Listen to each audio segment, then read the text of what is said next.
Groaners, welcome along to yet another episode of the Groan Zone. This may be some people's first dive in. If so, stop here and go back to episode number 1. If you aren't a new groaner, welcome back for your 96th voyage into the Groan Zone. We'll begin with my groans, and along the way, the 5-point countdown, double down dummies, and admin Nicole's anagram anxiety will follow suit. My groans now. Leaving stuff out of the fridge. It takes a true porpoise of a man to buy food, then walk away, and hours later, after forgetting to put the stuff away, he then puts the food in the fridge. I sense needing to throw something out in my future. Parents who let kids run riot in a shop kiosk. Just get them under control, or better yet, don't sudden bring them with you. How dense and dumb does one need to be?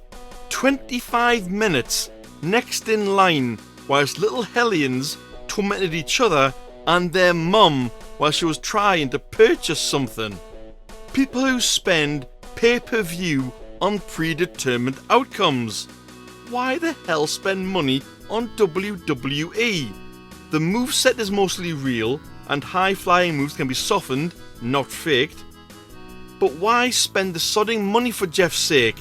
The winner of a match, especially in a pay-per-view, has already been picked. It's not chance, etc, etc. Save your money. Go for pay-per-view in a boxing match, or pay-per-view in a football match, or something else. At least that's not predetermined. I'll never ever understand that. But, with my groan sealed away, and the audience groan coming later, we'll have a go at the 5-point countdown. Remember though, if you change your mind from a right point answer to a wrong point answer, you get nothing until you change back to a right answer further down the point line. Of course, if you don't change your answer to a right answer, you get no points. Clue 5 for 5 points. I have been around in many sizes since 1932 and am no longer made by hand. That clue one more time. Clue 5 worth 5 points. I've been around in many sizes since 1932 and am no longer made by hand. Groaners live, give me your answers. If you're not live, pause here, have a think, answer, then you unpause. Someone's put Lego. Good answer, really good answer. But moving on, any more? Nope, no more guesses. Clue 4. There are protein bar variations of me. A clue again, clue 4 worth 4 points. There are protein bar variations of me. Someone's put grenade bar. I think that's already a protein bar in itself. But okay, good guess. Any more groaners? I think I may have stumped the audience this week. I always try and do this. I'm being harsh this week. Any guesses, groaners? My, I think they're fresh out of answers. Moving on. Clue 3 for 3 points for the groaners at home and the groaners live. An American version of me was discontinued in 2002. That clue again for 3 points. An American version of me was discontinued in 2002. Groaners playing at home, press pause now, answer unpause. Those playing along live, you got a couple of seconds to answer.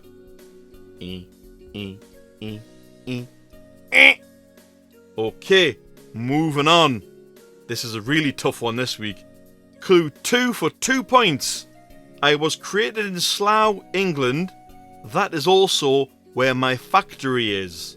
Clue 2 again for 2 points for Groaners Live and Groaners at Home. I was created in Slough, England. That is where my factory is.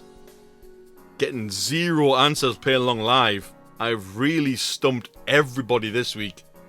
Those at home, have you any Had any better luck? Speaking of which, pause, answer, unpause. Last clue coming up, groaners. If you're going to put your answers in, you better do it now. Nope. Really stumped people this week. Someone's put Cadbury. Were you just randomly throwing out chocolate bar names, were you? Or something like that, were you? Cadbury. Okay. Right. Clue 1 for 1 point. I share my name with something in space. That clue again. Final one for 1 point. I share my name with something in space. Someone's put Milky Way? Did Milky Way do a protein bar? Don't think so. Oh, someone's put Mars. Okay. I think someone's put Snickers. Yep, someone's wrote Snickers. Oh, alright. Okay. Oh, we're just going to list off Mars bars and Snickers bars here, are we? I'm waiting for Milky Bar to pop up. Any more? Any more at all, groaners? If I see Lion Bar, we're moving on. But we're moving on anyway. Whoever put Mars bar in there, good guess. Whoever put Snickers, you're taking the mick. There is nothing out there. I would have understood if you put Milky Way, but you put Snickers. No. Bad, groaner. If you think you got points, groaners, you'll find out later on. We are going neck deep now into the darker realms with Admin Nicole's Creepy Corner. Your story this week is called Time's Up. Viola couldn't hold back and immediately ran straight to Valencia, almost knocking her over. Viola may have been older and unsure of a lot of things, but the one thing she knew was the family she had made. The family that was just as important to her as the one she lost all those years ago. To have Valencia back meant everything to both her and the old man, and no matter how many times her looks would change, it didn't matter to them. Whether she could die or live forever now, as some primordial being to reign over the night and the darkness, no matter what she was or why she was still alive, none of that mattered now that she was back. The old man still had the Reaper pinned to the wall and demanded to know how any of this was possible, but that's when the Metal 3 walked in. Crunch couldn't help but laugh at seeing that the plan had worked, while Viola just stared at him, still fuming with anger. The old man demanded answers and Crunch merely told him that the plan succeeded. While Valencia's mind needed time to recover, as well as upgrade, with how she was now, the only thing that would truly revive her was the blood of the dead. But it also had to be fresh. Thanks to the darkness itself filling Valencia in on things now, that they were one and the same, she quickly learned that while the dead have no blood, there is a way to get blood from the dead. All they had to do was find one that was still breathing. The blood of a Reaper would essentially give her full control of her new form. Since she has a telepathic link with the Metal 3, it was easy to form a plan while she was stuck asleep. Although their choice to not fill anyone in the plan was all them. This was Bob's doing. He still held a grudge on Viola for somewhat still refusing to accept them for what they are, even if what they are seems to change with Valencia. Something that never much bothered them. As they always said, they may live for themselves, but they're also indebted to her and will follow her anywhere just as much. Despite wanting more answers and getting to the bottom of everything, the old man was disturbed by an alarm ringing and Anna's voice resounding through the comms telling everyone to meet in the drawing room immediately. Something about the eldest waking up. In the drawing room, Bobby Black sat next to Gregory Green. Ruby Red rushed into the room with Anna. Yvonne Yellow stood in front of the fireplace, staring up the landing above. Lillian Lilac and Vivian Violet stuck together, almost hiding in front of the sofa. Ruby stared at the old man, blaming him and the commotion for waking her up. She always did make it very clear that no one is to ever wake the eldest, and yet she was now awake, up on the landing. Winter White was almost ethereal. She was far more ghost-like than any of the other children, even with her soul trapped in the doll. Viola went to ask, but Ruby shut her up before she got a chance. If I'm awake, it's for a good reason. I see Dad's finally been dealt with, which is good. He was making a mess of this place after all. We thank you for fixing him, but now it's time for you to leave. If you dare return, I'm afraid it won't be on such pleasant terms, Winter said. The old man and Viola were more than happy to leave.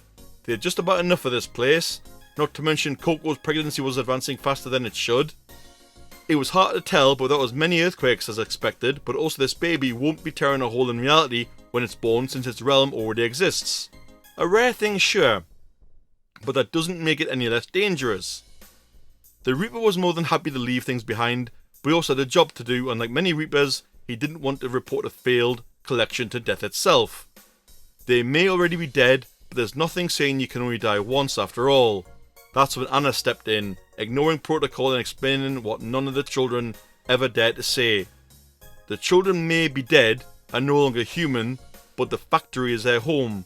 Their father's soul will take time for it to be whole again, and then there's the matter of him realising everything he did and getting through that. The reason Winter looks so transparent is because her and their mother took the brunt of the blast that killed them. Winter became weak and lost part of her soul, and looks like this now when their mother lost most of herself. Until Anna can find a cure, their mother is both dead and alive, in the same way as the kids of course, but not in a doll. Their mother got a far worse fate, and none of them ever plan to move on to a new life. No matter what happens, they choose to stick together and never be separated, so they either move on together or they stay like this forever. The Reaper understood, and as a compromise, they agreed that he would be allowed to return to check on things every few years, and that when the time comes, if it does, he would be the one to take their souls and move them all on together. As everyone prepared to say their final goodbyes, something could be heard making a lot of noise outside the factory, as the moonlight shone in through the windows. In that instant, Coco realised something. The baby was coming. Their time was up. Will someone, for the love of God, give this woman a book deal or something? Nicely done, Nicole. We'll be hearing more from Nicole though, later on in the show. To get points in the games of this podcast, you need luck. But the next guy, well, I'm sure he felt a pinch of, oh, unlucky! A man in Wales had just returned from a bike ride and was feeding his chickens when suddenly wasps went insane and swarmed the poor sod. In approximately 4 seconds flat, his back was a moving carpet of wasps, all stinging him. He was stung at least 240 times, which is totally unlucky. Luckily enough though, there is a local minor injuries unit which 100% saved his life. Wow. 240 times. God, I hate being stung by one wasp, let alone 240. This week sees the final part of the Groan email quadrilogy from Cotswolds couple Steve and Terry. Yep, you know what time it is, groaners. I've had my turn to groan. It's audience groan time. For the final one, for Steve and Terry, thank you very much guys for emailing in 4 groans. People who park outside the school gates, who park on yellow school lines. Why do parents do this? The yellow lines are there for a reason, as both a warning for children and parents not to park there. Not only that, it also clogs up the road for other road users who want to get by. Just park a little further away from the school and walk to collect your child. Also, don't use the end of my drive as a car parking spot. I need to get in and out, you divot, and it's already hard enough with the next door neighbour. Couldn't agree more, guys. Why can't school-run parents have a bit more common sense? I remember what my dad used to do. He used to park away from my school and kept his car away from yellow lines, etc. It's called consideration. If you're there to take part in the show featuring your groans, your why, your whys, your what-thers, your oh unlucky or luckies, or your hero or Zoo of the Week nominations, you can send them in via one of the following. You can join us on Facebook groups under the Groan Zone podcast. You can join on Discord or join in live on Discord by looking us up on the Groan Zone. We usually record about halfway Greenwich Mean Time on a Friday. You can email in to thegroanzonepod@gmail.com, or you can push off a message to either myself, that's Mr. E. Groaner, or admin Nicole, that's Nicole Amos, on Facebook Messenger. And lastly, of course, you can send a comment in to any one of the episodes from both 1 to 96, and it'll be picked up. You can of course also give us your ideas or feedback using the same platforms. Look forward to hearing from you groaners. Now I mentioned luck earlier, and it's double down dummies now, so you're gonna need it. Round 1. Eating contestants in death have had their fair share of interlocking moments, but a 32-year-old man entered into a different kind of eating contest. But how did this lead to his death? Was it option A? His body wasn't able to handle the amount of whale blubber he consumed, and his stomach perforated where he died on the scene. Option B. He died whilst he tried to kill and eat a lizard. He was the only contestant who tried to eat the lizard alive, but the leg and foot got stuck in his throat, and he choked to death even as people tried to free the lizard from his mouth. Or option C. He powered down a variety of worms and cockroaches. Unfortunately, even we chewed it and all, his airway became blocked and he died of asphyxiation. Groaners live, give me your answers. Those at home, press pause, have a little think, answer unpause. What you got, Groaners? B's flying in. C's flying in. No A's at all. You know what that means? We've got a room split. Let's see if I can get... Oh, more people are typing, sorry. More C's coming in. Okay. Round 2. Let's see if I can break the split. It was 1982 and a man named David Grundman was bored and was shooting in Lake Pleasant in Arizona. But how did this lead to his death? Was it option A? He was too close to a large cactus and one of the arms he shot off crushed him. Option B. An alligator approached him and he went to shoot it, but he ran out of ammunition. His remains were never found, although his gun was. Or option C. He missed a gopher he was aiming at and the ricochet bullet came back off a rock and took him out via a neck shot. Groaners live, answers please. Those at home, pause, answer unpause. We got more C's coming in. And B's coming in. So much for breaking the split. Okay, any more? We've had another A, B, C. Finally, we broke the room split. 1A. But more B's and C's. Okay, we'll find out later on who, if any of you, got points in the game's Groaners. But now, I find myself puzzled now because I have to ask, why oh why? There is a water park in Scarborough, in the UK, called Alpamare, and they've been at the centre of an issue this August. They plan to serve alcohol from 8 AM to 10 PM. I don't need to state what issues this can create antisocially and for the park itself. Usually in the morning I think about food, not downing alcohol. Stupid serving hours in a water park of all places. I've just got to ask, why oh why? And this takes us corkscrewing down into a combination of hero and zero of the week. Paul Spears, or Spires, that's S-P-I-E-R-S, is a much-loved street cleaner in South London, and the locals decided to group together to donate £3,000 to him as a gift for all of his years of service and keeping the streets clean. Heroes to both the public and to Paul himself, of course. However, the local council, his bosses, decided for him that the gift could not be accepted due to complications in his contract. This makes them zeros of the week for not permitting it. However, plot twist, he had been saving up for a trip to Portugal, and ironically he had saved £3,000. And as if some force of nature was smiling on him, he won a contest. What was the prize?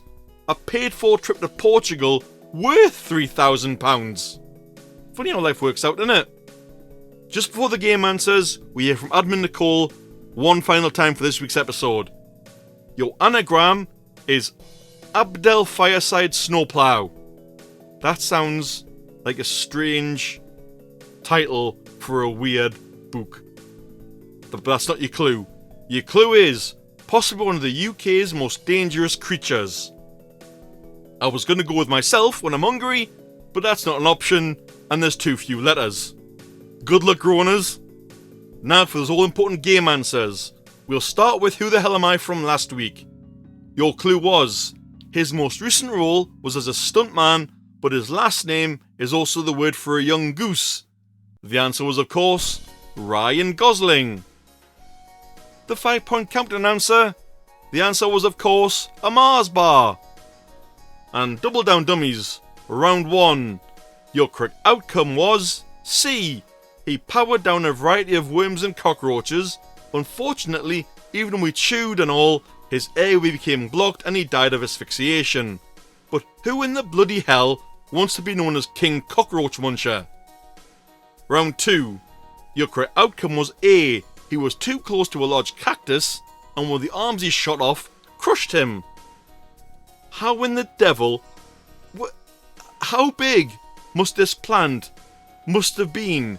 Clearly though, it didn't like being shot at and decided to fell a human with one of its arms. On that note, groaners, here's hoping you scored points and enjoyed the episode. See you next week for more delving into the groan zone. Take care. Bye bye.